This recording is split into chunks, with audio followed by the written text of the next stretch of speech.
मी लहानपणापासून सहसा गरबा किंवा दांडिया खेळली नाही, पण गेल्या वर्षी माझी रूममेट मला दरवर्षी गरबा खेळायला घेऊन जायची.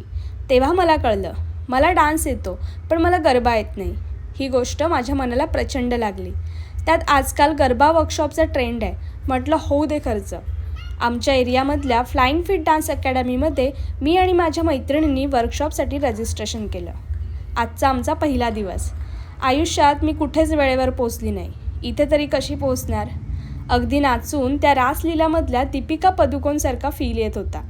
गरबा खेलना अच्छी बात है, पर गरबे के नाम पर पैरों पे पैर डालना, ऑफबीट नाच के मुंह पे चाटे लगाना तो अच्छी बात नहीं है. नवीन शिकलेला डान्स दाखवायला मी माझ्या मित्रांकडे गेली, पण ते बोलले, हे तर काहीच नाही, खरा गरबा आम्ही तुला शिकवतो.